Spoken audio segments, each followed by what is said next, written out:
Lord, we thank you for all those who serve our community through the local government, the councillors gathering here, the staff who work in this building, for all those who serve through the various departments, for in services and education. Lord, we thank you for the way they bless and care for our community. This light, Lord, we give special thanks for those who've served through our neighbourhood councils over the decades that they've served in our community. And with the establishment of the new Horsham Parish Council, Lord, we pray for the candidates and for the new structures being established, that they will be a blessing in our community. And as we think of this night with the discussions and deliberations on the agenda, Lord, we pray for wisdom and for guidance in all of the discussions here this evening, in the decisions that need to be made. May they be made through love and justice, grace and humility in all that is said and done. And may this meeting be honouring to you and a blessing to your community. Amen.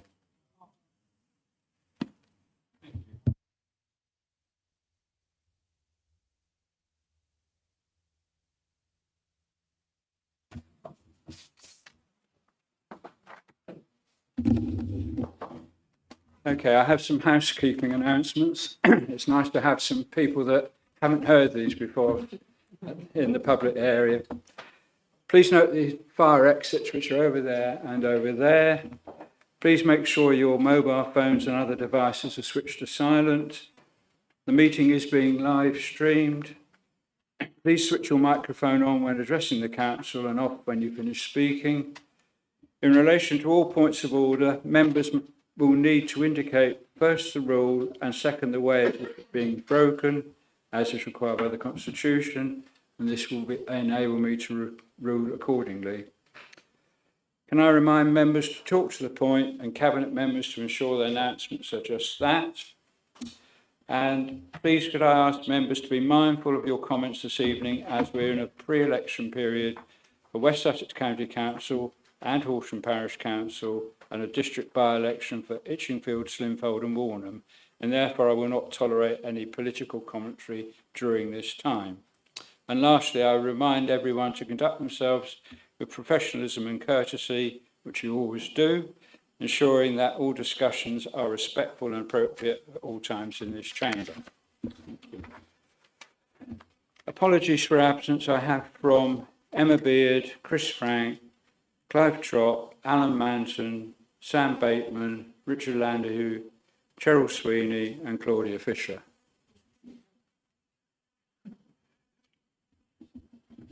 The minutes of the previous meeting are on pages 5 to 20. I move that the minutes of the meeting held on the 23rd of February be approved as a correct record. Do I have a seconder? Thank you, Jeremy. Can I take that as read? Does anyone have any comments on the accuracy? I will sign them at the end of the meeting. Does any member have any declarations of interest to declare on any item on tonight's agenda? Councillor Vickers.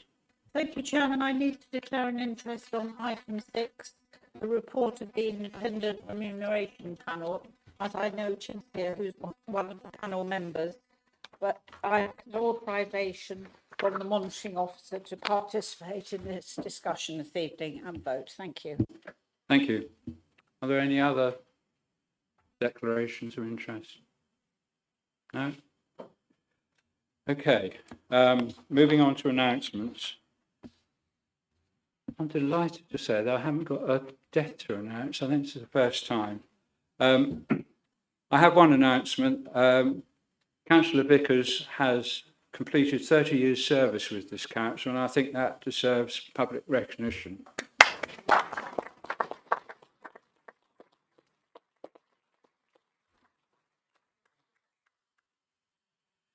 And on the theme of public recognition, in 2010 a resolution was passed at this council that at the end of each term of council, those councillors who had completed 2 or more terms be presented with a certificate. This was done in 2011 and 2015, but not in 2019 or 2023. So the intention is that in 2027, certificates will be presented, including to eligible former councillors. And in 2028, the local government reorganisation continues. Certificates will be presented to all those councillors who are serving when HDC is dissolved.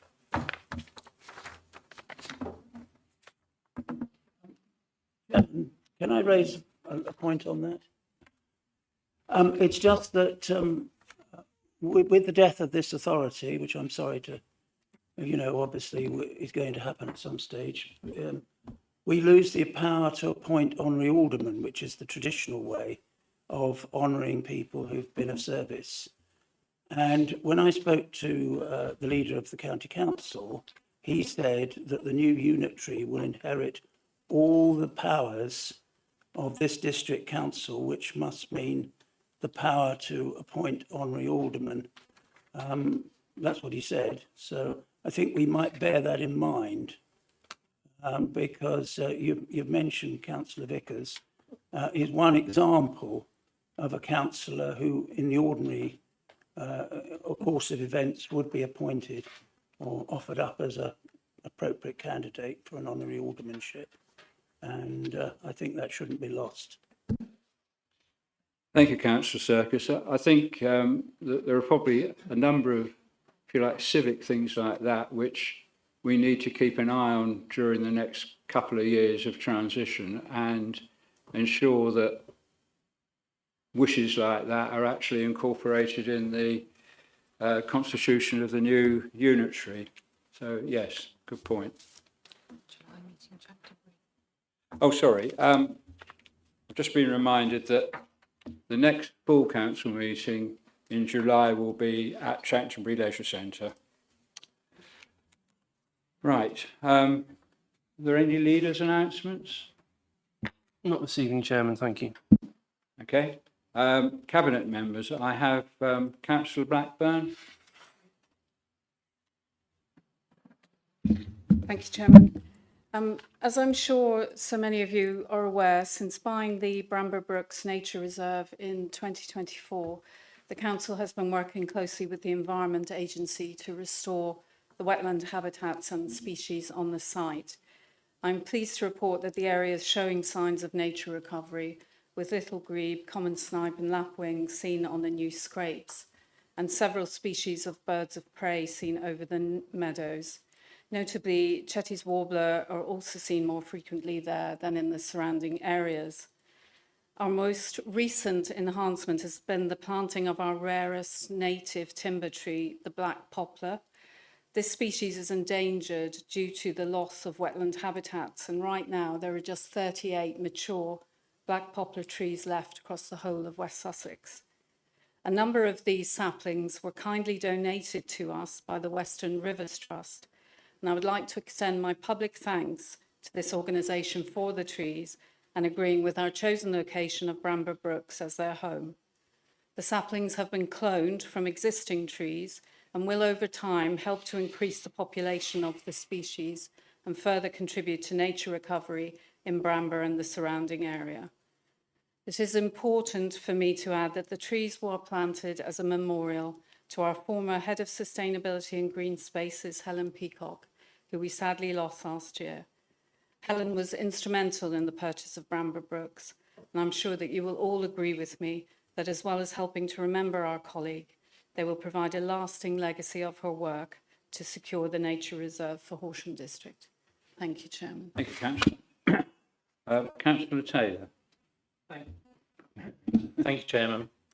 I'm pleased to share some positive news regarding a project that highlights both the strength of partnership working across our district and the quality of our local visitor offer. Horsham District Council, working in collaboration with South East Communities Rail Partnership and Whistle Stop Arts, has been awarded a bronze in the tourism and leisure category at the 21st Community Rail Awards for the Arun Valley Line Beyond the Rails project. This national recognition reflects the success of an innovative series of podcasts and short films that showcase the unique character of our district, highlighting local attractions, walking routes and community activities that can be easily accessed by rail. The project promotes not only our visitor economy, but also the benefits of sustainable travel and the positive impact of exploring our local region. The first series, launched in 2025, focused on stations within the district, including Horsham, Billingshurst, Pulborough and Amberley. Building on that success, a second series is now being delivered, extending coverage to additional locations and stations and strengthening collaboration with partners, including Arran District Council and Experience Sussex. A children's activity pack has been developed, helping families engage with the railway and discover the area in an accessible and enjoyable way. The Community Rail Awards received over 300 entries from across the country, making this recognition a significant achievement for all involved. I would like to thank all partners and contributors who have supported to the delivery of this project. It is an excellent example of how collaborative working can deliver meaningful outcomes, supporting tourism, encouraging sustainable travel, and enhancing the profile of our district at a national level. For those interested, the podcast series and the accompanying materials are available online at the Whistle Stop Arts website, and I would encourage residents and visitors alike to explore what is on offer. Thank you, Chairman. Thank you. Councillor Mercer. Thank you, Chairman. The new food waste collection rollout is going well and will be fully complete on the 17th of April, when the final day of the cycle is collected. We've already received compliments about it from the public. All caddy deliveries were completed by the end of last week, so all residents have had their caddy for at least a week before the first collections. We have had less than a 1% missed delivery rate across the whole district. We have a crew out this week delivering the reported missed drops and also collecting a few duplicates which were delivered in the Southwater area. These will all be complete by the end of this week. To date, we've collected almost 200 tonnes of food waste. Each week the tonnage is growing, which is positive as it indicates an increasing number of residents are using the service. The rounds, routing and planning has proved a success because crews are all completing their daily work on time. The crews are engaged and working well. We're now tipping in the main hall at the MBT, and the anaerobic digesters there have now been commissioned, so our food waste is being processed on site. The new workshop is progressing well, the inside offices are ready, the roof is complete and the roller shutter doors are in. Work has commenced on completing the pit and all should be operational by the beginning of June. In the meantime, the workshop at Hoppost are working to ensure vehicles are maintained and serviced in a busy workshop. We're currently working with the West Sussex Waste Partnership, exploring different methods for participation rate surveying so we can gain some accurate data on this. We're working closely with our comms teams to ensure messages are continually in the public domain to encourage participation. We are aware there have been some reports of queuing at Hoppost Recycling Centre over Easter weekend, and West Sussex County Council, as the responsible authority, are investigating this at our request. We have been investigating social media reports of a serious theft of a caddy handle by a certain Mr. Reynard the Fox. Perhaps the fact that the handle is inedible is the reason we have had no other similar reports, and neither have any other authorities using these caddies. Overall, we have faced several challenges to get to this point, including the risk vehicles wouldn't be ready on time, caddy deliveries delayed, and recruitment concerns. But the Horsham District Council team have worked hard to overcome these barriers and ensured the successful rollout of this new service, and I thank them sincerely. Thank you, Councillor. I take it there are no other Cabinet announcements, so we'll move to item 6 in the agenda, which is the interim report of the Independent Remuneration Panel, and I'll invite the Chief Executive to introduce this item before handing over to Alan Ladley, Chairman of the panel. Thank you, Chairman. Following a request from one of the group leaders, the Independent Remuneration Panel was asked to review the Councillor's scheme of allowances to consider the special responsibility allowance for each of the chairs and vice chairs of the Policy and Scrutiny Committees, the provision of an attendance allowance for members attending a licensing subcommittee hearing, and the special responsibility allowance payable to opposition group leaders where the role is held by more than one councillor. The Independent Remuneration Panel were also asked to consider making provision in the scheme for councillors under the age of 75 to have access to the local government pension scheme should they wish to do so. The report and recommendations of the Independent Remuneration Panel are contained at Appendix 1 to the report. Appendices 3 and 4 contain the proposed scheme with the recommendations from the Independent Remuneration Panel incorporated. Council is recommended to note the report and recommendations and to improve the amendments laid out in Appendices 3 and 4 and to approve the payment of an honorarium to the members of the Independent Remuneration Panel for the work undertaken in respect of this review. Thank you. Sorry. So exciting. Mr. Ladley, would you like to give us your report? Yes, thank you very much. Thank you for inviting me tonight. The good news is I'm not going to read the whole report to you. It has been published, so I'm sure you've all digested it. And my first apology is that I'm not going to refer to the two scrutiny committees by their full title. I will struggle to say it, but all the times. So it would just be the finance scrutiny and the communities scrutiny, but I hope you understand my meaning. In our 2025 review, we considered the plan that you had to split the existing scrutiny committee into two, finance and communities. Obviously, at that time, there hadn't been established. We had little information to work on. All we were working on was a draft terms of reference. So at that stage, we recommended that the chair of the finance scrutiny committee, which was the lead, receive the same SRA as the old scrutiny committee, but the other new scrutiny committee, the communities, received the same SRA, or the chair received the same SRA as the other general committees that you have. We've now had 12 months worth of work to be able to review, so it's appropriate that we do undertake a review of the SRAs for the two chairs. I have to say, we have been impressed by the depth and commitment by both scrutiny committees. It really is considerable workload for both of them.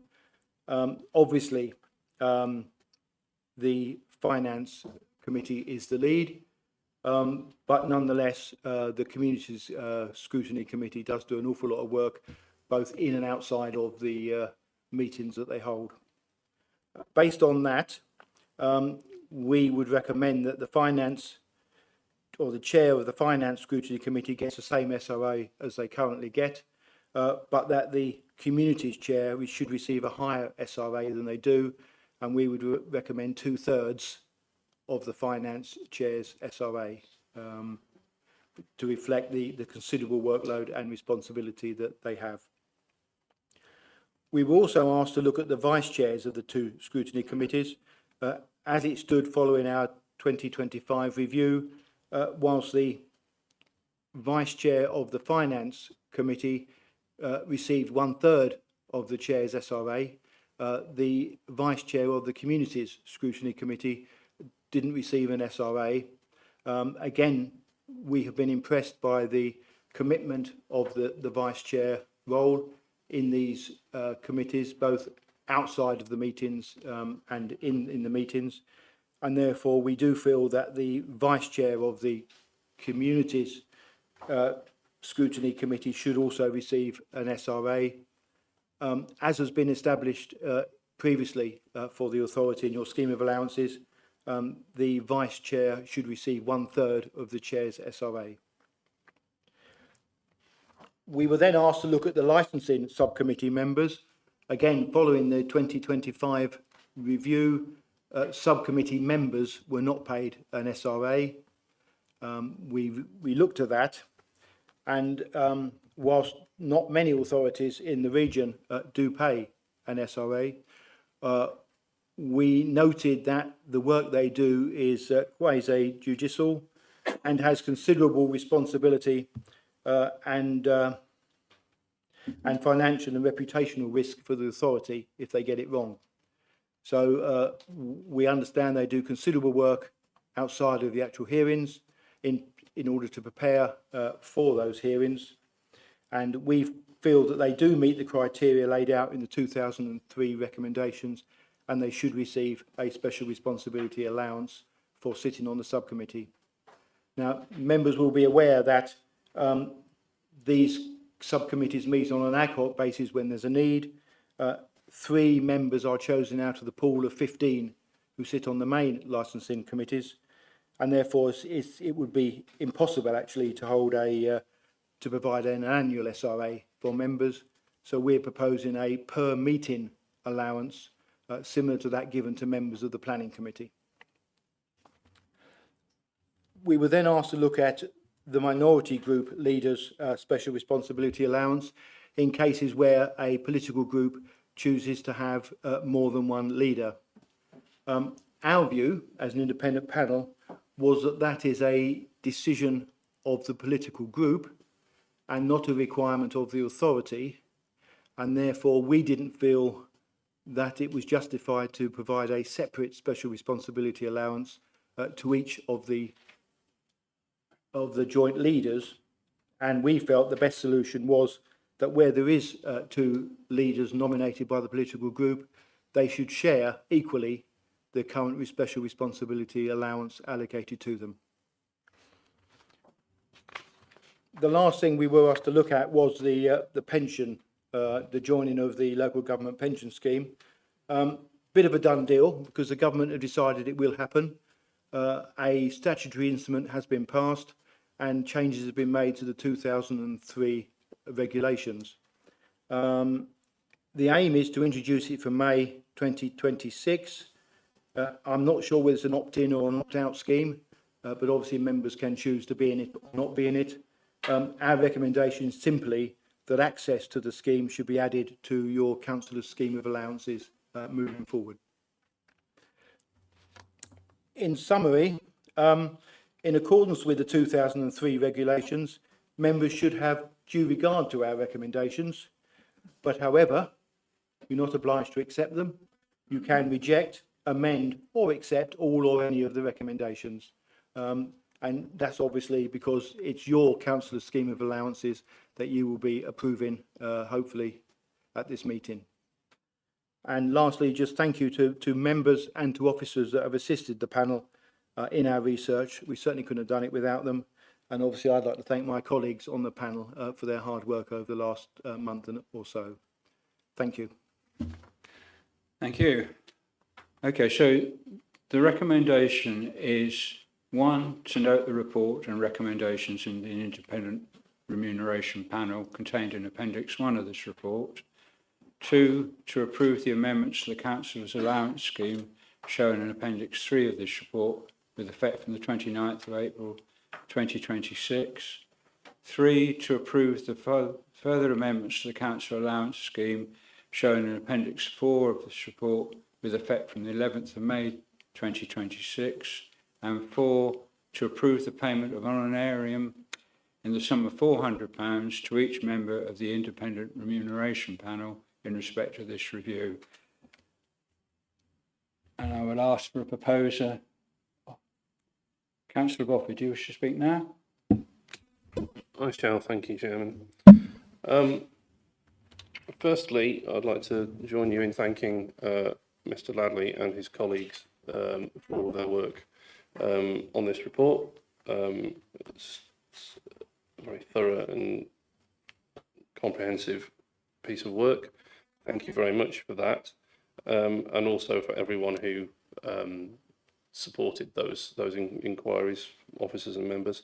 But having said all of that, I can start off by wholeheartedly supporting recommendation 4. Moving on from there, Mr. Ladley was quite correct, of course, when he said that, you know, these are their recommendations. We can either approve them, amend them, or reject them. However, I've always heeded the advice of Councillor Circus on this one, in that there's not a lot of point having an independent process if you then don't respect what the independent process comes forward with, and for various other reasons which he may add later on. So I always proceed from the point of view that I would have to find something egregiously awry with the recommendations in order to support deviating from them in another way, because otherwise it starts to call the whole process into question. That said, I'll comment a little bit on some of the recommendations in the report. The pragmatic approach suggested to the splitting of the leaders' allowance seems eminently sensible and obvious to me. I won't really say much more about it. I also support the recognition of the work conducted by members of licensing subcommittees, but because it is a considerable piece of work compared to many of the other tasks we have, so I would support that as well. The pension scheme, I think, as Mr. Ladley said, to a certain extent it is what it is, and you know, we need to reflect that at the first opportunity in our constitution as it comes forward. When it comes to the recommendation regarding the allowances for the chairs and vice chairs of the scrutiny committees, I think this is almost for me a case in point of where I started out with this, because from the establishment of these two new committees, it never personally sat quite right with me, the level of differentiation between the two committees. I thought I always suspected that was probably quite excessive, but I also recognised that there was not an evidence base to conduct it on, and now we have this evidence base, and also once again I stick by the principle of accepting the independent recommendation and going with it, in the knowledge that there is always the opportunity later to request a further report when more information is available, and that's where we are. I wouldn't want to predict what will happen next in the meeting, but often when it's a tricky subject, allowances, we often get the counterfactuals between the issues with voting for our own pay rises or our own changes versus concerns about should we be doing this when the cost of living issue is there. But then at the same time, we have to make sure that we have an allowances scheme that enables the broadest possible participation in the work of the council from those who might not necessarily be able to take up the role to do that if those allowances are not there. So, long story short, I stick to what I said originally. The report's been well put together, evidenced thoroughly, and I think we should adopt it and go with it in full. Thank you very much, Chairman. Do you have a seconder? Councillor Noel, do you speak now or later? Thank you, Chairman. I will speak now. Just very briefly, because I think the leader has covered everything that we need to cover on this matter. But as leader of my group, I just want to say that I appreciate the work that our independent remuneration panel have put into this report, because it is lengthy and it is very, very, I can't think of the right word, but it's a very good report. Sorry, it's just left my mind. Whilst we're not obliged to follow the recommendations of the IRP, my group has fully considered the recommendations, and we're happy to agree with Council and with the leader and recommend them to be adopted. We therefore second this proposal. Thank you. Do any members wish to speak? Councillor Croker.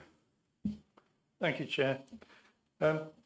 As the group leader who kind of started this hair running, I thought I probably should say a few words. Firstly, though, to thank the IRP for their comprehensive report.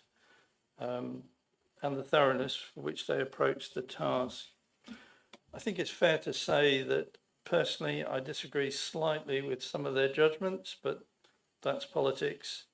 And from where we are now, I'm quite happy to support and recommend that other members support the recommendations in the report. Thank you. Thank you. Does anybody else wish to speak? Sorry, Councillor Serkis. Thank you, Chairman. 2 points I'd like our guest to comment on. One is that we're, by statute, being given the opportunity to be part of the local government pension scheme. That presumably can be regarded as a benefit to councillors who participate. I wonder whether it is felt that that's a factor that in future reviews will be taken into consideration when considering the level of allowances. Would seem logical, but perhaps it'd be interesting to know whether there's a view. And if I could just, one further comment, I don't know whether it's appropriate to ask this at this stage, going back to my time on the county council, I remember that group meetings were regarded as having a status akin to being approved duties, because one could, in those, I don't know if it's true now, plenty of county councillors here can say otherwise, but when I was a county councillor, one could claim travel mileage to go to group meetings, because the argument was put by officers that group meetings had a fundamental part to play in achieving the smooth running of the council and settling issues, and therefore had a direct relevance to the operation of the council. And of course, in this council, we are not able to claim a mileage allowance for group meetings. I mean, I presume the answer will be related to the statement in the papers that these are statutorily approved duties as provided for in the regulations. And I presume group meetings are not designated in the regulations. But if so, I wonder, frankly, how the county council managed to legitimise the claiming of expenses for going to group meetings. Thank you.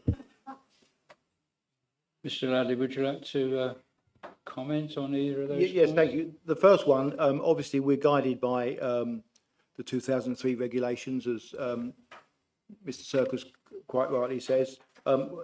There is a small section that's been amended now to cover access to pensions for all basic and special responsibility allowances for members.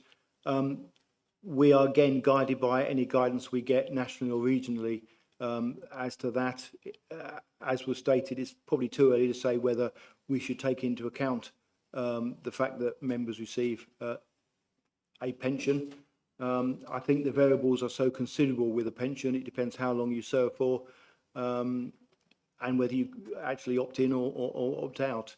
So whether it will in the future have an impact on the value of the allowances is too early for me to say. With regard to the second point, which has completely slipped my mind. Mileage. Oh yes, mileage. You're quite right again. Of course you are. In that it's the 2003 regulations that set the statutory duties that attract an allowance and the mileage.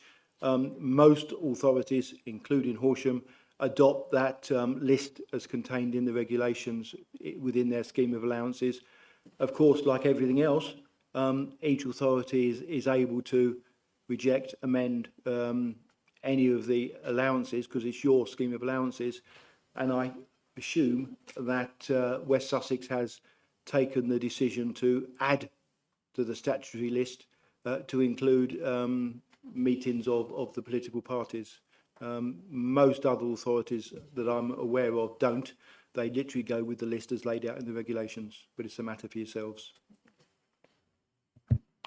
Councillor Serkis, I take it you're not proposing any amendments to the report at this stage. So maybe the next time the IRP is called in, we brief them on those 2 points. Well, I think it's a point to consider, but the monitoring officer has made it very clear to me that I mustn't cause any trouble tonight, or you're going to shut me down. So I will say thank you very much. Right. I don't see a sea of hands.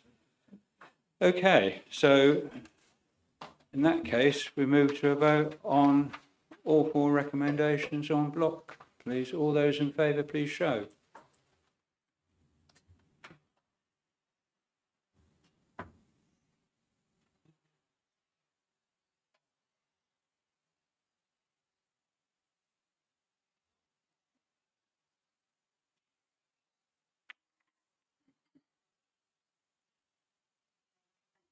Any against? Any abstentions? Make it 2. Okay, so that is clearly carried. Thank you very much.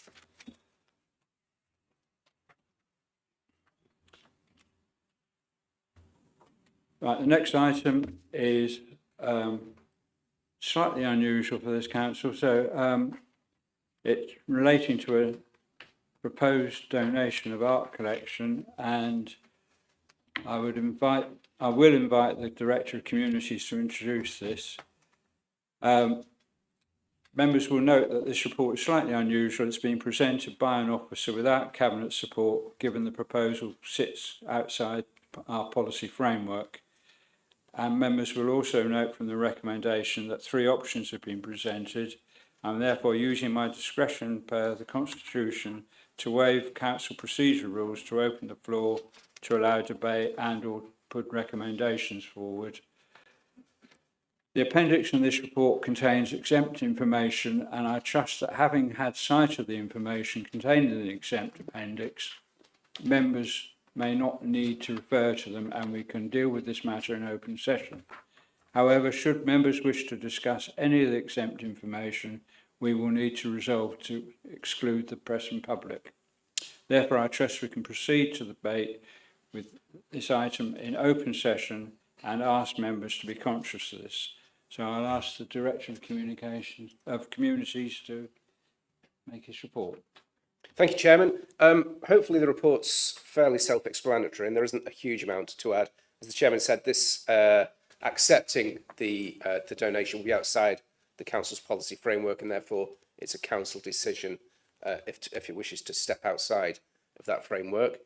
If it does, either in full or in part, we'll need to report back to a future Council meeting in terms of identifying the finances that would be required to store and display the art, and that would be one-off capital costs and ongoing revenue costs. And finally, it's important that Council makes a decision on this evening in order that the family and the executors of the will can handle the estate as expediently as possible. Thank you.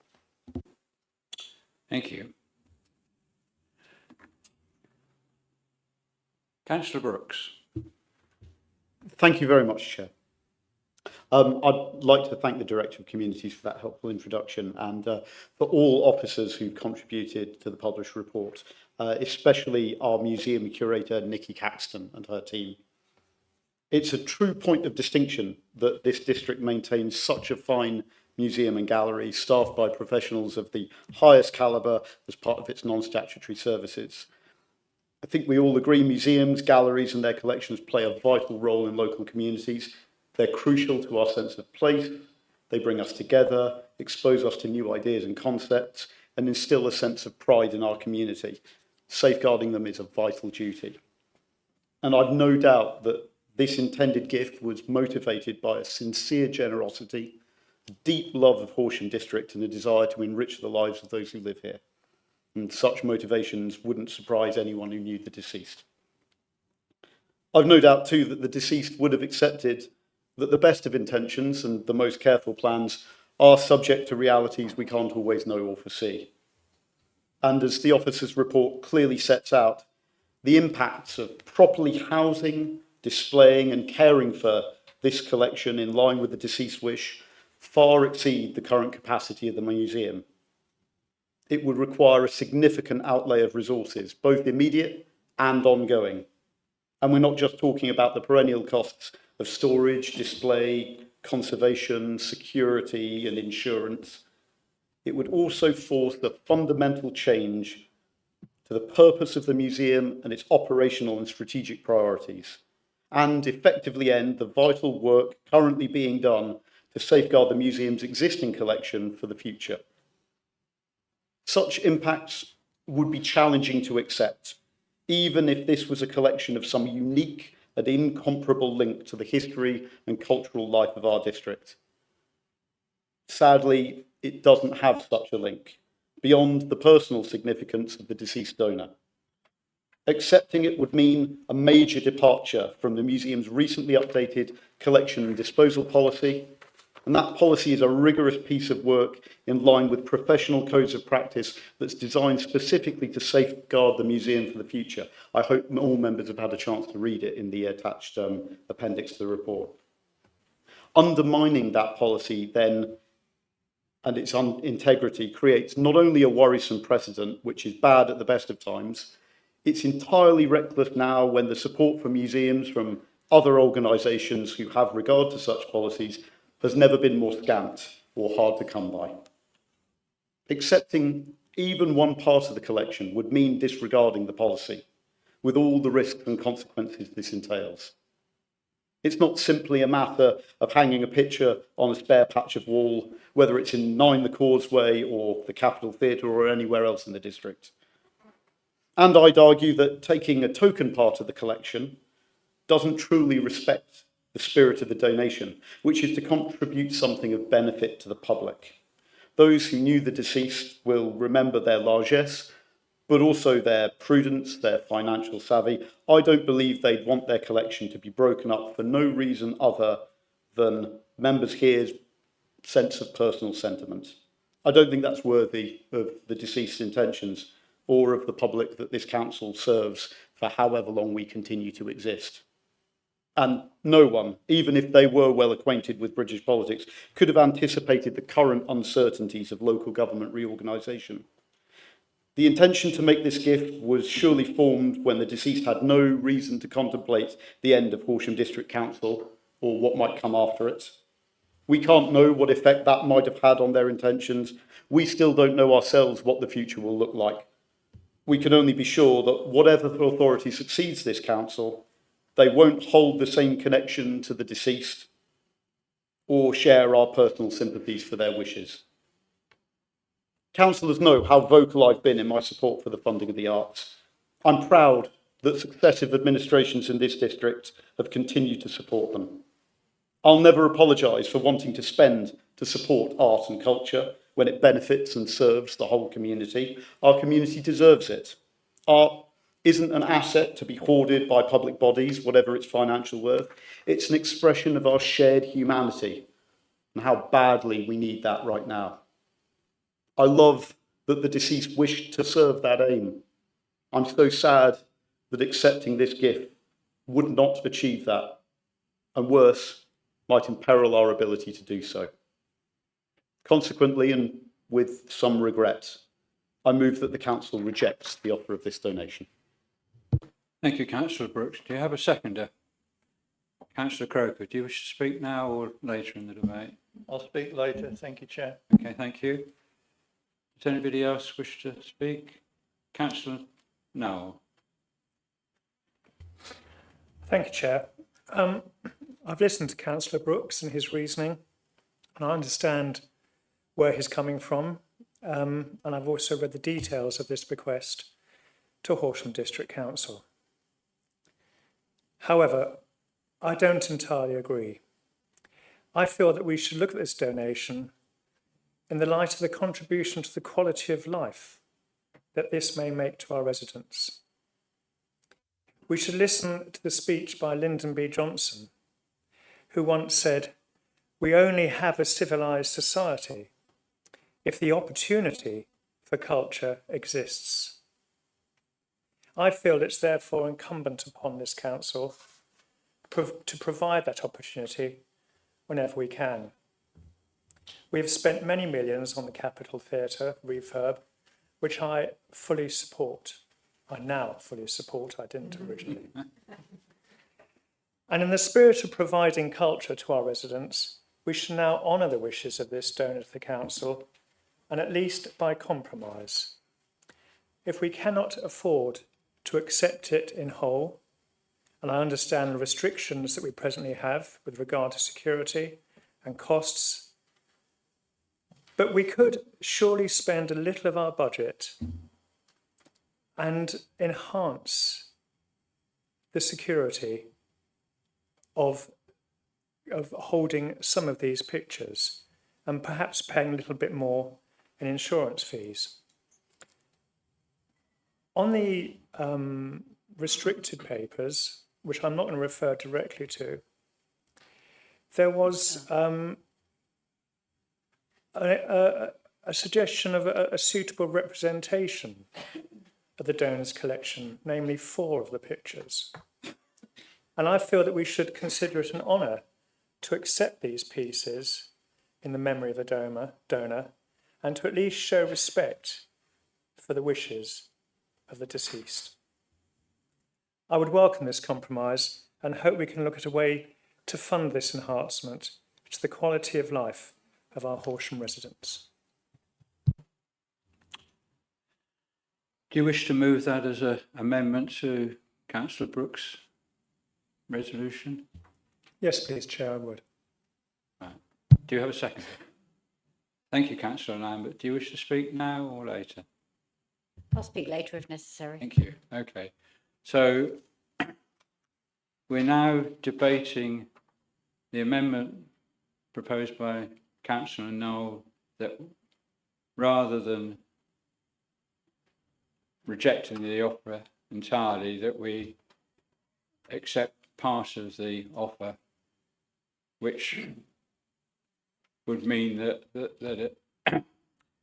if that amended resolution is accepted, then a report will be produced for the next full council meeting. So can we focus our debate on that? Councillor Clark. Thank you, Chairman. Well, Councillor Noel basically got in before I did. I mean, this legacy comes from a long-standing member of this council, a person who loved this district and worked very, very hard for all the residents in the district, and basically opened his home up on many charitable occasions. And so therefore the legacy, if you want, or the desire to give the paintings to the district is very much from the heart and very much reflecting his love for the council and love for the district. I totally understand the issues linked to this type of legacy, and I totally understand where Councillor Brooks is coming from. And I do agree with a lot of what he says, and I've gone through the documentation very carefully. Having read through the documents attached to the paper, and being very careful not to sort of breach anything, but if I refer to the exempt appendix, page 61, paragraph 4, which comes back to what Councillor Noel was saying, in that proposal, you can break that into 2 possible options, is one or several of the paintings. So I think that Council should really look at that option more carefully, thank the estate for the legacy or the proposed legacy, but at least 1 or 2 items should remain. I suppose it sounds emotional and is a bit kitsch, but basically as a sort of an emotional legacy, if you want, as a legacy from this person in our estate, if you want, no matter what happens in the future. But I think we should at least have something as a sort of a memory, a commemoration of this person in our museum or council offices, belongings, if I can put it this way. So whether we keep 1 or several, that for me, we should be looking at, rather than saying no completely. Thank you, Chairman. Thank you. Councillor Yutan. Yes, thank you, Chairman. I think that Councillor Brooks summed up beautifully the spirit that this was founded on. I think we must remember that the councillor that is donating this or wants to donate this to us lived in this area for over 25 years. He was extremely devoted to the area and did a huge amount for it, and he was a very long-term serving councillor. I think it's very sad that we can't have the entire collection, but I do think that we should give serious consideration to item 4 on page 61. I think that it is essential that we at least show that we are open-minded and not. It seems almost discourteous to say no, thank you, we don't want it. I don't like the idea at all. I really think that we should actually. I appreciate from what the Director of Communities has said. It will involve a lot of alteration, etc., to the justification for donations. However, I do think that this is a one-off that we must simply absolutely adhere to. So I'm fully supportive. Thank you very much. Thank you, Councillor Hughes. Does anyone else wish to speak on Councillor Noel's amendment? No, Councillor Boffey. Thank you, Chairman. I find this one quite difficult, actually, because I think probably people know me well enough by now that sometimes I don't mince my words.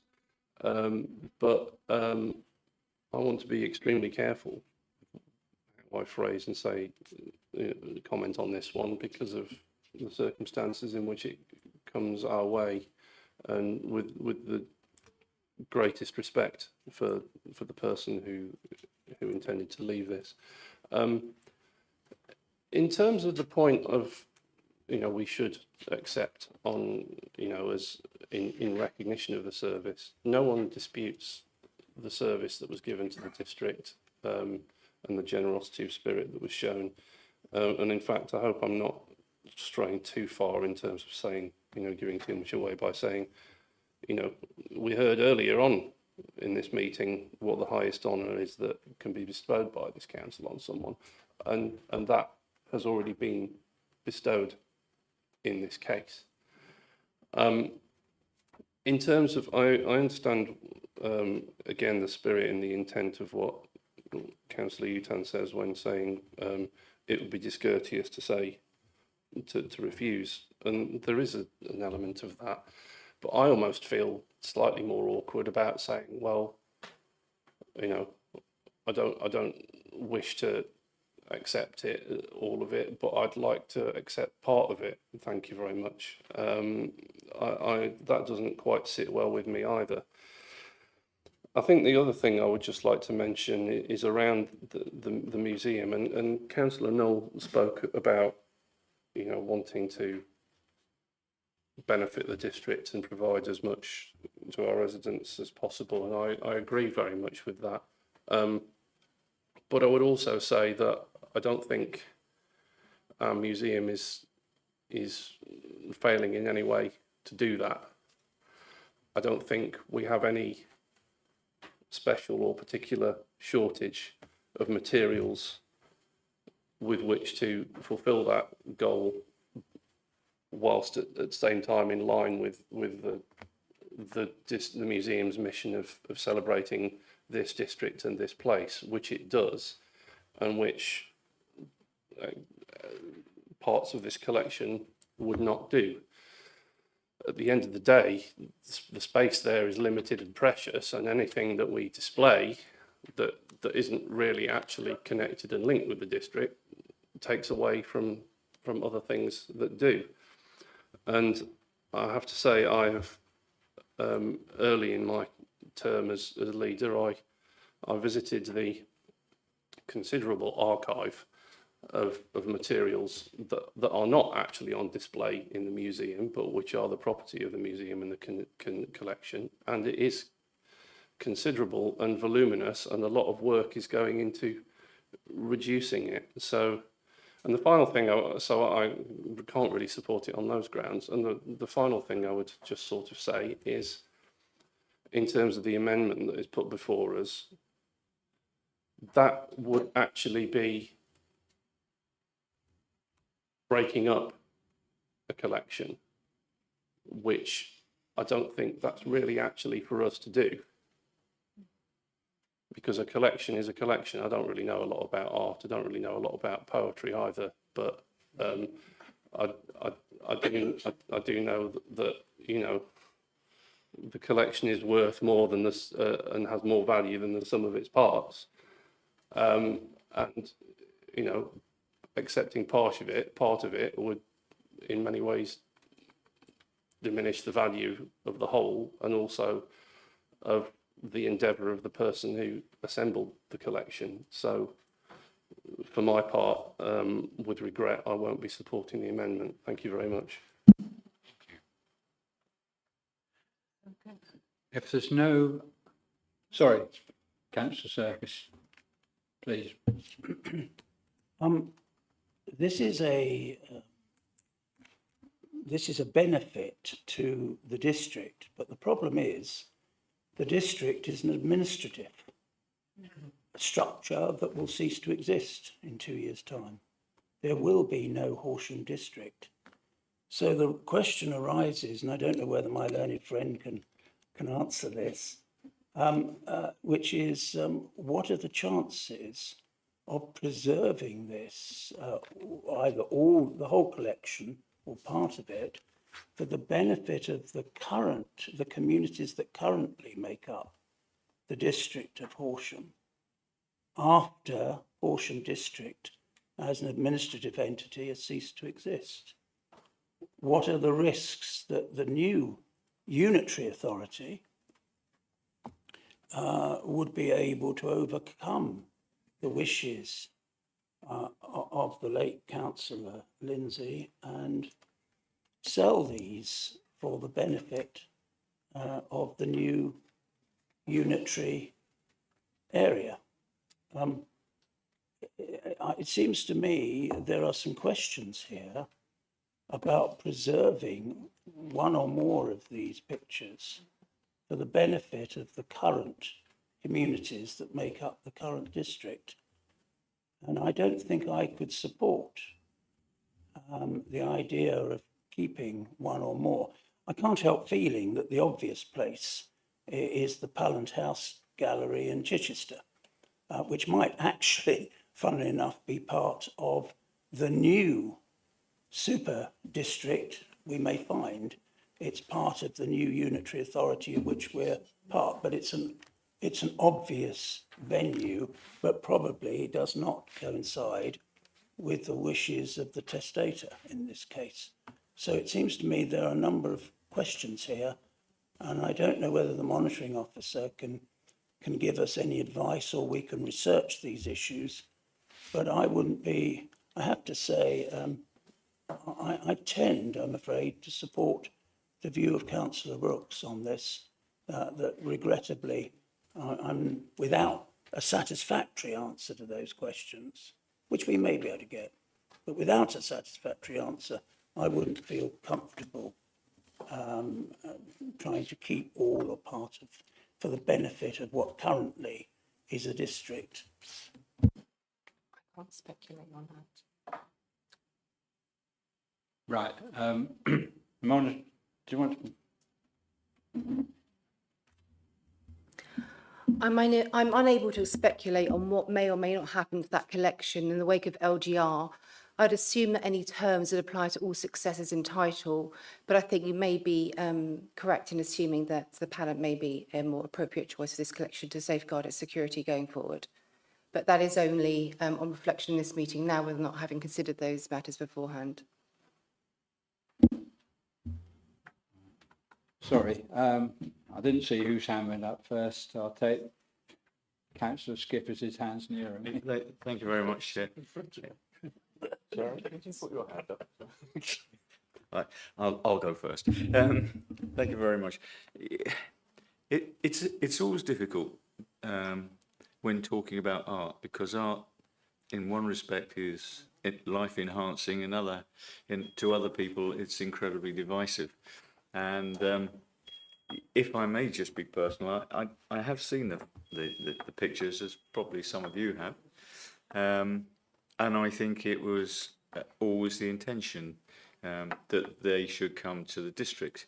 And I think that intimated the good regard that the councillor had for this district. And to turn around and say, on the one hand, no, we thank you very much for your kind offer, but we don't want them, seems to me incredibly hard and incredibly perhaps insensitive. I think the reality is, of course, that if you visit art galleries and if you go to places like the town or down in, or go to Eastbourne and have a look there, you will see that they have huge stores of pictures. Pictures by Revilliers, pictures by other Sussex artists, and they are kept in amazing conditions.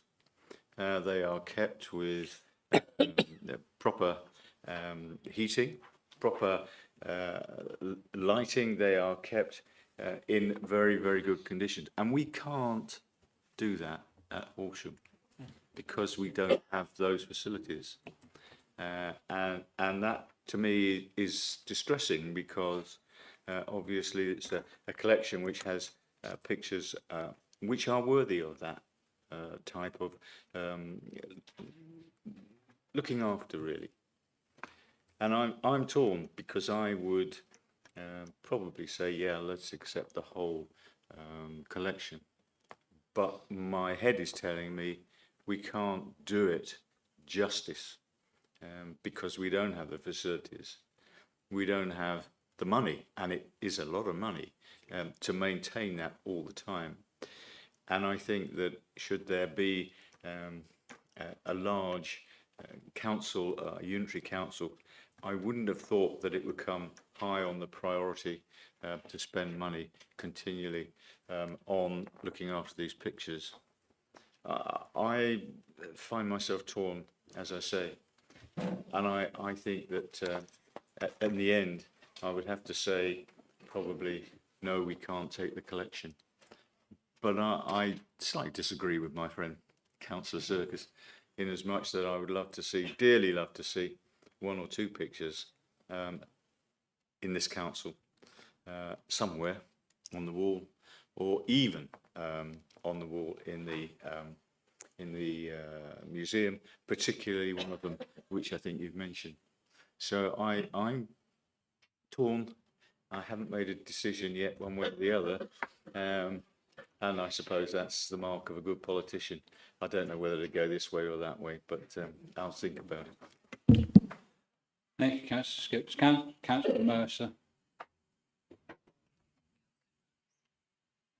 Thank you, Chairman. I speak with respect, of course, to the intention of this bequest. I didn't know the gentleman concerned, apart from at the other end of the room. And so I guess you could say I come to this with that objective perspective. I'm not saying it's the right perspective. I'm just saying it's one where I don't have either the knowledge or the ex-friendship that others have had. The issues that I think are most important to me is one about the content of the pictures themselves, which are not, apart from maybe one, directly linked to the district. That, to me, is important because obviously, if were we to be seeking to place this within a museum or another facility or some other arrangement, if it were directly pictorially related to the district, that would be obviously a very strong case.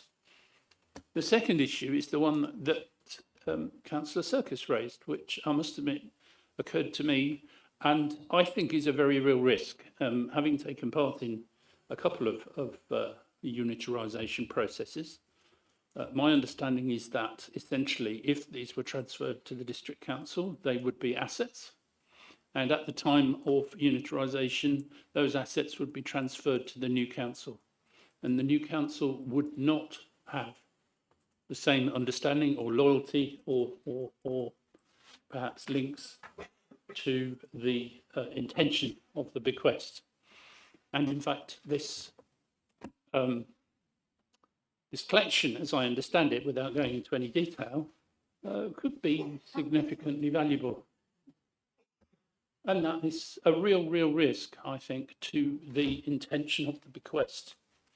So therefore, I would come down on, I think it's almost the logical way to respect the bequest is to keep the collection together and to allow the executors to find another destination for it where it can be kept together and not be at risk.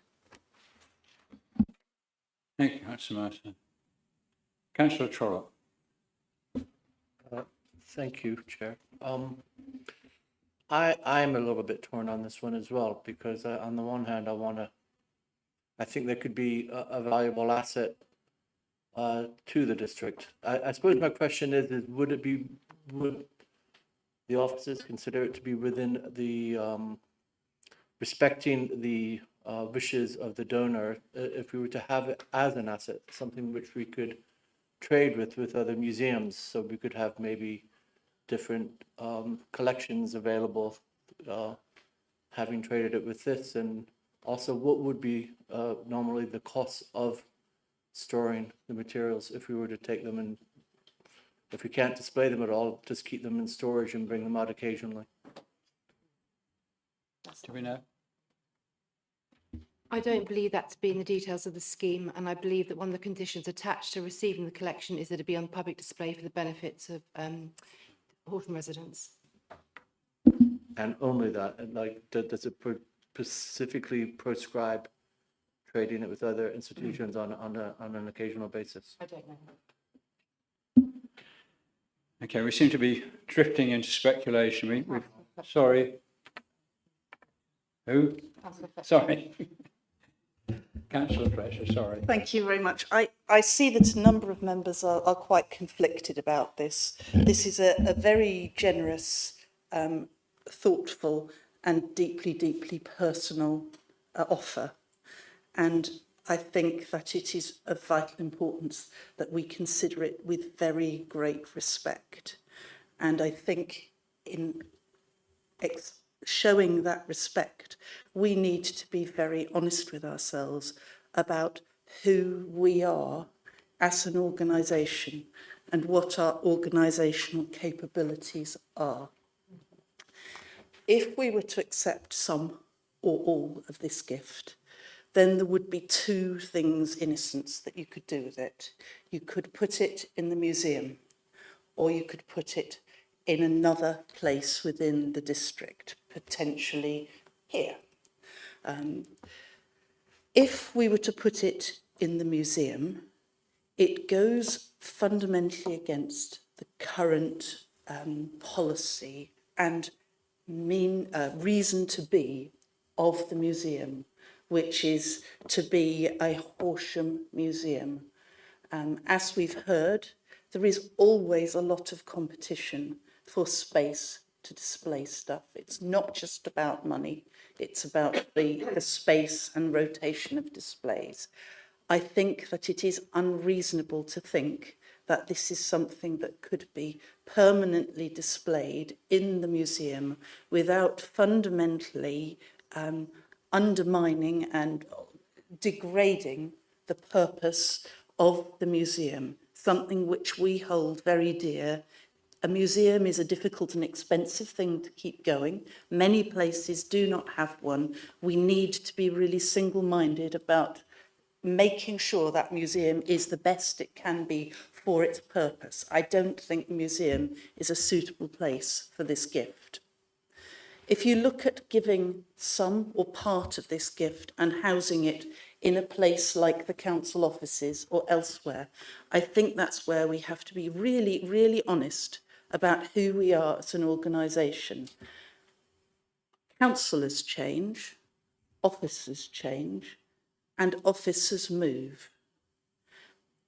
Things which appear deeply significant 1 year, in a few years' time, can easily have lost institutional knowledge and significance. It's not just that they might be sold because they're valuable, they might just be left behind, knocked over, not looked after, damaged, and have their their provenance lost. We know that the council moved from Park North to Parkside, and there was a gorgeous council chamber there, beautiful carved oak. It was very, very specific to Horsham District Council. It vanished. It's not here anymore. We lost it. It's not the same as an artwork, but I think you can see the analogy there. We've recently moved from Parkside to here, and although there was nothing like that that was left behind, as we moved, things got left behind. We're in a new place, it's a new way. We will be changing, maybe not in location, but certainly in institutional structure as we move on to going into a unitary. We have no meaningful way of guaranteeing that we are fit and proper organisation to look after some or all of this collection. I think the respectful thing to do is to be very grateful for this incredibly kind and thoughtful and personal offer, but to allow the family to consider alternative places where it might be more given a better future and a future guarantee of long-term respect. And as Councillor Serkis says, maybe that is an organisation like Pallant House, but it's not our place to decide that. That's something for the executors to decide. So I am going to support the original motion as put forward by Councillor Brooks. Thank you. Right, I think we move to the amendment. So, Councillor Lambert, do you wish to speak now?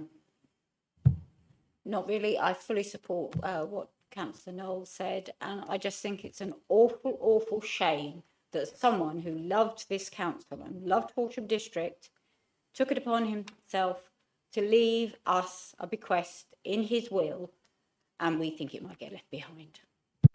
Thank you. Councillor Knowles, do you wish to say anything before we put your amendment to a vote? Chairman, no. I'm very upset about this whole thing, so I'm going to leave it there. Okay, right.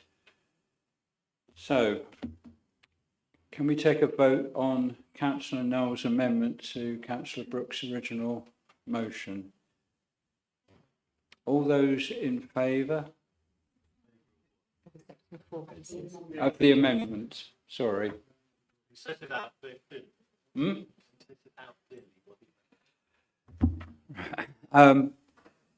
It's accepting of 4 pieces. The amendment is to accept up to 4 items from the bequest in perpetuity. Is it not? Yes. Right. That's...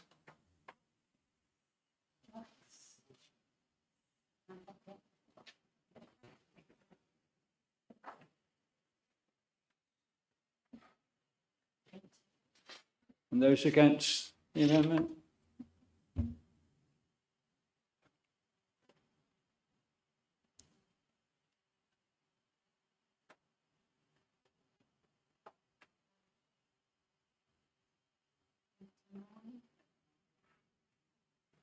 Right, so then that amendment is lost. Sorry, abstentions, sorry.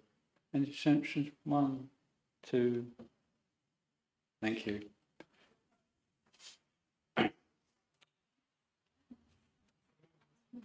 So we can revert to the original motion. I think probably everybody who wants to say anything has already said it. So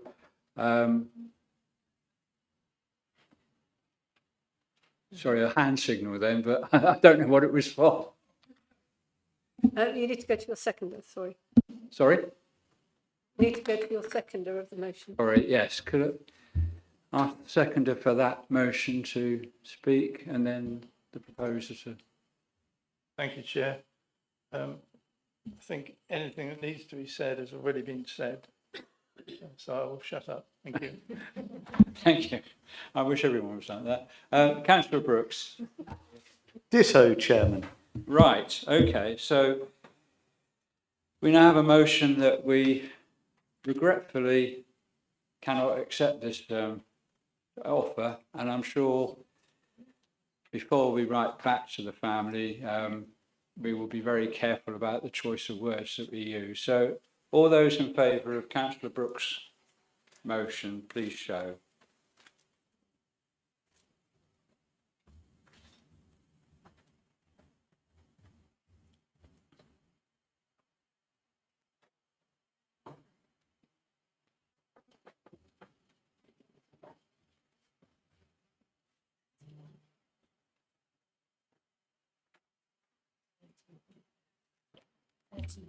Thank you. Against?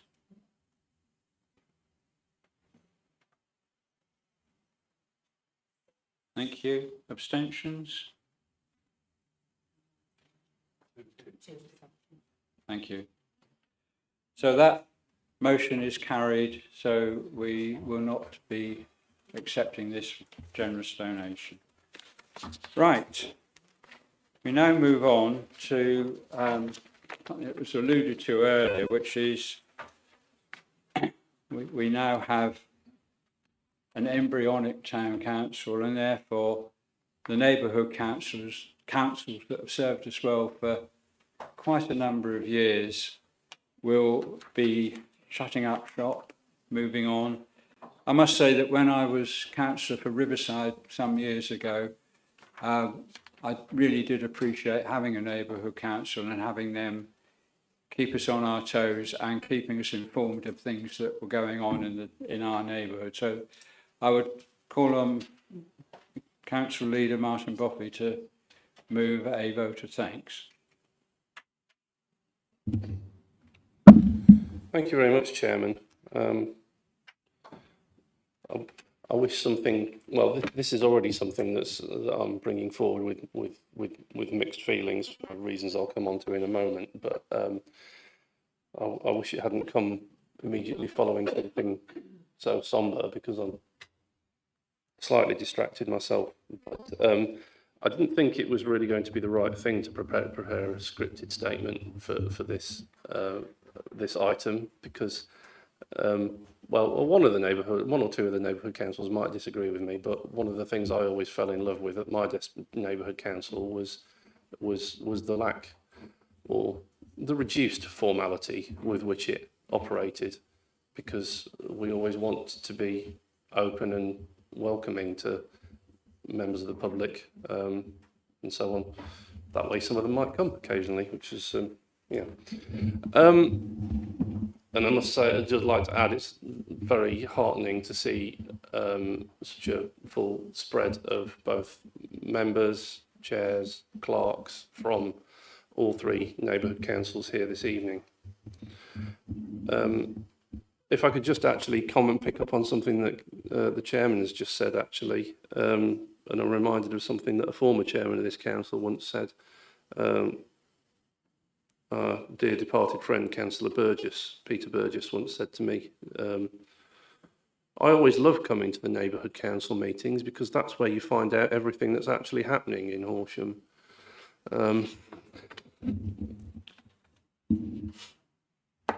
It's a difficult time at the moment. I have a question to answer later on about local government reorganisation. It's one of those things that probably for quite a lot of the public, they're not really aware, despite our efforts, of what's actually happening. But to those who are taking a close interest, obviously it's a very large district, well, county-wide thing that's happening, very large scale.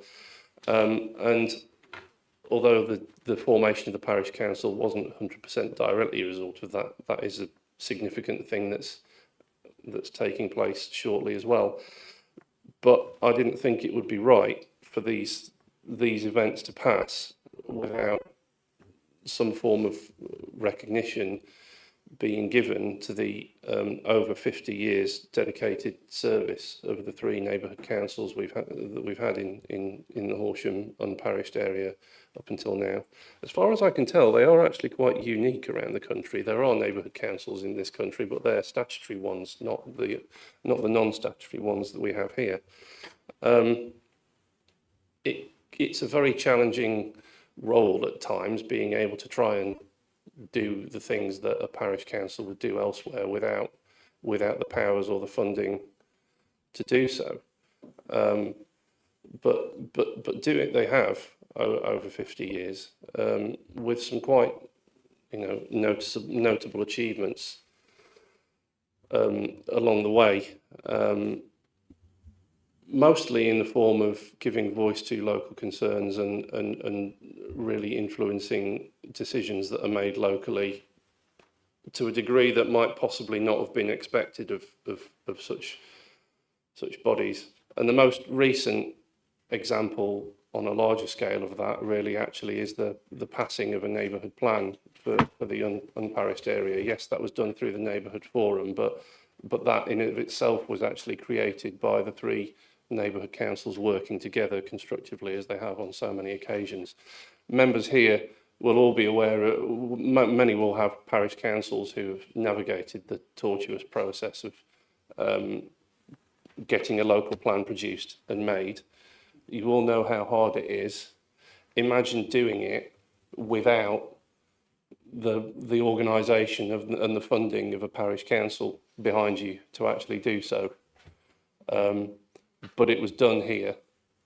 It was a fantastic achievement that all of the neighbourhood councils worked together on.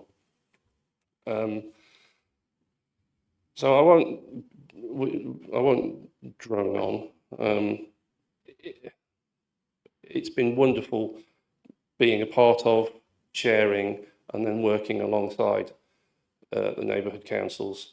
And for me, certainly, the request to put forward a vote of thanks very much comes from the heart as a Horsham resident. Thank you for everything that you've done. Thank you, Councillor. I will now open the floor to other councillors that wish to speak. Councillor Fletcher.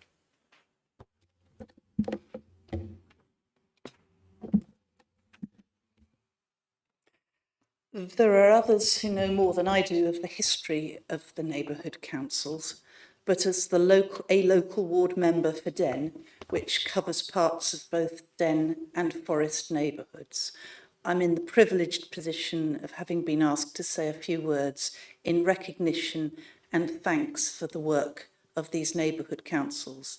I'll leave others to speak about Trafalgar. These are rather unique organisations, as Councillor Boffey has said, and were set up to give some voice to the only part of Horsham district without any parish council representation. The neighbourhood councils have had an unusual and not always well-defined or understood role in our community. They lack the powers, the finance, or the support of a qualified parish clerk, but undertake many of the works that are normally done by a parish. Given these restrictions, the neighbourhood councils have been an exemplary case of making the most of an opportunity. They've developed contacts and relationships within Horsham and West Sussex councils, with local organisations and local people, and with a sometimes dogged tenacity have kept abreast of the issues of the day and helped shape the provision of services in the local area. The neighbourhood councils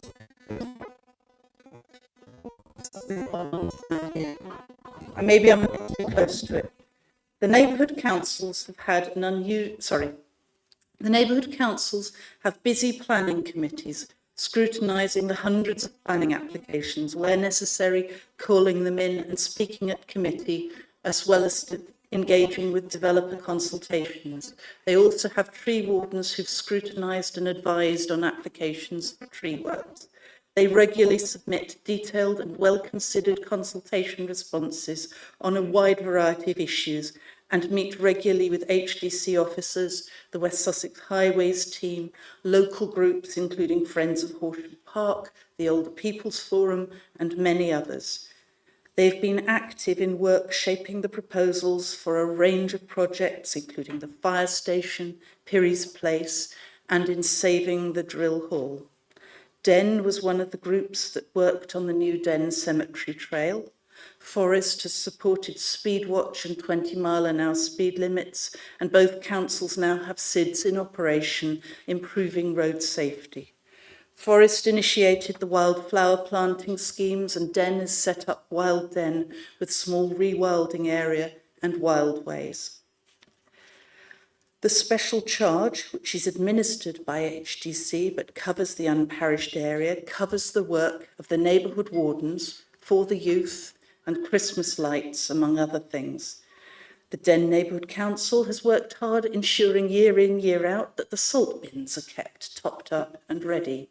The A-Board policy was the final result of a long campaign by the Neighbourhood Council and others, and a recent success is winning a commitment from West Sussex to pave the muddy path between the railway underpass and the park.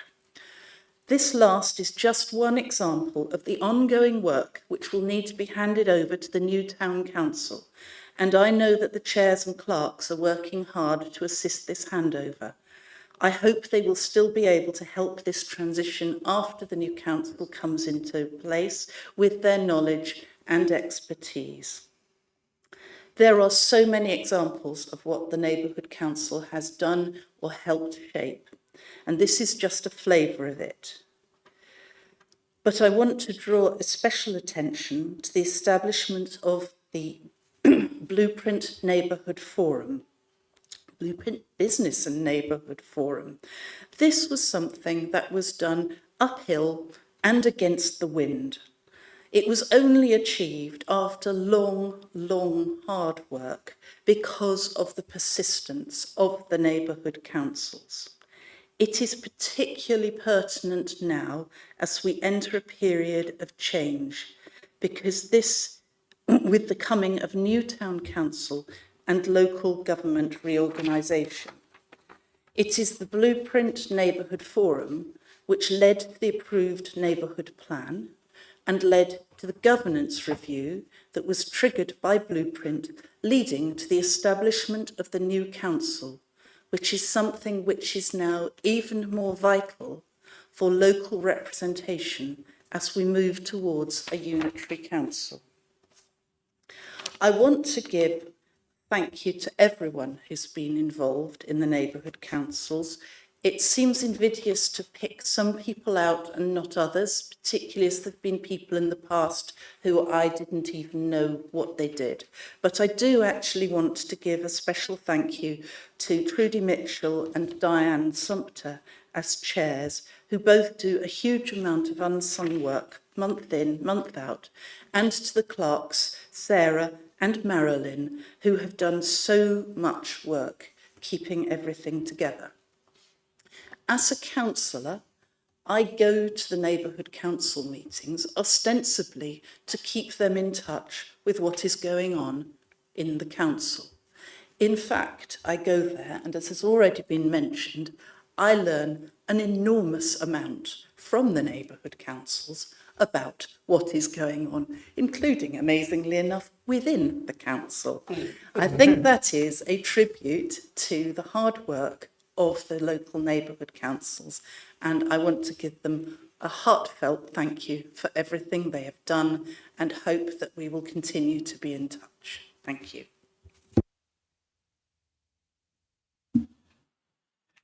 Councillor Olsen. Thank you, Chair.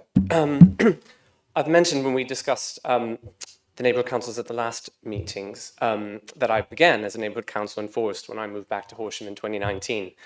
Of course, we entered the dark days of COVID briefly after that, and I still remember explaining to the council what Zoom was back then, if you can remember that we didn't know what Zoom was at that time. There's a funny story where during one of those meetings, my young daughter at the time walked past when one of the councillors, who I won't name, said, "Well, now this is quite important." And ever since then, my daughter's referred to the neighbourhood council meetings as those quite important meetings, which I have to say they always have been from my perspective. Well, I'm no longer a neighbourhood councillor. I have been producing the newsletter for several years, and when I went to create the most recent one, I had to add on the top final edition with a bit of sadness. And I researched quite a lot of old newspaper articles, old newsletters, And it's such a fascinating history in the fact that there was a risk of them even being created in the first place 50 years ago. So when I look back behind me in the audience, I know that there are some faces, and forgive me, that have been around for a very long time, and they would have earned a certificate possibly many times over had they been HDC councillors. We've done a lot of thanking of the neighbourhood councils, but I wanted to highlight some of the reasons we are thanking them. First, it's for the many hours, mostly volunteer hours, they have put in. But then there are all those physical reminders too, be it the relocation of a post box or a pedestrian crossing. We take for granted just how much campaigning went into it getting there in the first place. Benches, which we use but have stopped questioning how they got there. Or ancient immature trees that remain, yet now we hardly know they might not have been there with us today without the neighbourhood councils. So this is but a few examples of what will remain and outlive the councils themselves. I know that they've been working with the interim clerk so that history and knowledge will get passed on to the new parish council, and I thank them for that. But I'm certain the neighbourhood councils will not easily be forgotten over the next 50 years. Thank you. Thank you, Councillor Olsen. Is there anybody else wishes to? Councillor Noel, from about as far away from a neighbourhood council as you can be. Precisely. Thank you, Chairman. And from far away, I just want to give a very quick thank you to the neighbourhood council chairs. I'd like to recognise, excuse me, I'd like to recognise the very hard work the chairs of the former neighbourhood councils have put in to running those neighbourhood councils over the past years. The new parish/town council has been formed on the solid foundations laid by our neighbourhood councils, and the chairs have been doing all the heavy lifting. I'd like to join you in our vote of thanks from this side to the outgoing chairs and congratulate them on all their past work. Thank you. Right. If I could ask Trudy Mitchell, Warwick and Diane Sumpter, if you could come sort of in front of Martin probably. They have some certificates and things.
Now, item 9, are there any representatives on outside bodies wishing to make a report? Councillor Emery. Sorry. I just say thank you very much on behalf of all of us. Of course. Thank you. Councillor Emery. Thank you. Since I last produced a written report to you, there have been no further meetings of GATCOM. However, I would highlight to members that we're still awaiting from the courts their decision in respect of the appeal on the North Runway. And I'd also remind members that runway 4 consultation closes on the 28th of April, and I did send members details of how they could be involved on that. Can I also remind members of the impact of the war upon aviation fuel? Fortunately, so far at Gatwick Airport, there's only actually been one route that's been lost, which is from Gatwick to Newquay.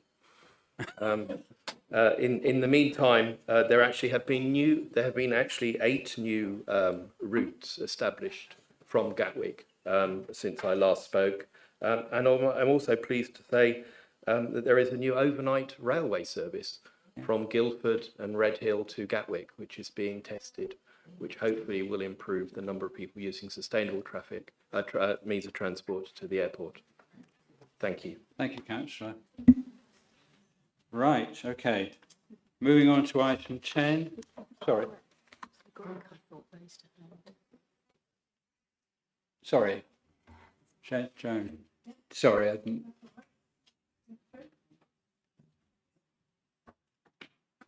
Okay, this is quite brief. Councillors, items you may have seen in the national news include the planting of a sycamore gap tree sapling, which is a sapling grown from a seed from the illegally felled sycamore tree. It was planted at Swanbourne Lake in Arundel. It was apparently part of an initiative to plant 49 saplings from the tree in all 15 national parks. Another event was the visit of King Charles to the Seven Sisters Country Park, and that was to officially open the new Seven Sisters National Nature Reserve. I mentioned the Seven Sisters National Nature Reserve in the previous update. It's a huge area of 1,500 hectares from Seaford Head to Burling Gap. And as well as being established to protect biodiversity, it has also been established to protect the aquifer beneath the South Downs in the area that supplies the population of much of East Sussex. While he was there, the King also opened the King Charles III England Coast Path, which goes around the entire coast of England. If you want to find out any more news about the South Downs, you can just look at the South Downs National Park Authority website. They're always posting stuff on there. Thank you. Thank you, Councillor. Right, moving to members' questions on notice. We have 2 questions. The first question is from Councillor Serkis. Thank you, Chairman. This is a question for Councillor Mark Bainham, at least I presume it is, as Cabinet Member for Finance and Assets. Whilst appreciating that much will depend on take-up, has the Cabinet Member any comments on the possible cost to the Council of members being able to join the local authority pension scheme? Thank you, Councillor, and I think that's a very relevant question. I fear I won't be able to give you a very specific answer, but the best I can do is to give you the parameters. So the pension scheme becomes available on the 11th of May. If everybody in this council signed up to it, then in this current financial year, it would be a cost to the council of around £68,500. If nobody signs up for it, then the cost is 0. So essentially, it'll be somewhere between those 2 figures. I'm happy to report further at a future council meeting on uptake of the scheme and what that means for our finances. Do you wish to make a supplementary question? Yes, please. But as I said earlier, I've got to tread a very careful line in view of what the monitoring officer told me. I may be wrong about this, but I understood that some local authorities, councillors in those authorities have been, there's pre-existing experience of some councillors being connected with the local authority pension scheme, in which I wonder whether the Cabinet Member somehow will be able to confirm whether that's the case, or else I've been misled. and what that experience, if it does exist, tells us about likely take-up and what the cost has been in the relevant authorities. Thank you. Okay, well, I don't know. However, I will investigate that matter and I'll give you a written reply. Thank you very much. Right. Did you wish to make a statement? Well, in view of the warnings I've had, I think I better stop at that point and thank the Cabinet member very much for the answers that he's given and the answers that I'm sure he'll be giving, the further answers he'll be giving on this subject in due course. Thank you. Thank you, Chairman. Councillor Noel, I understand you have a question for the leader. Thank you, Chairman. I do have a question for the leader. I won't be asking a supplementary after his reply, and I won't be making any statement. Leader, now the government has decided to consult on a modification to the 2 council proposal for local government reorganisation. Does the leader feel that there is a possibility LGR could be abandoned completely? And therefore, should this council be preparing for a May 2027 district council election?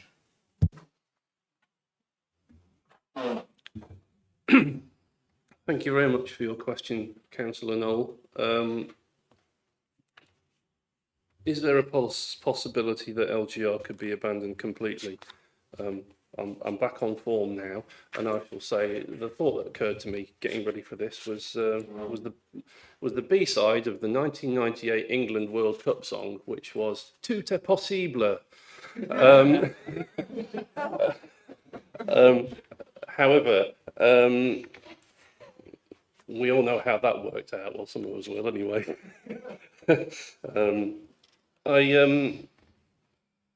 It's possible. Many things are possible. All things are possible. Is it likely? I might come back to that one in a moment. The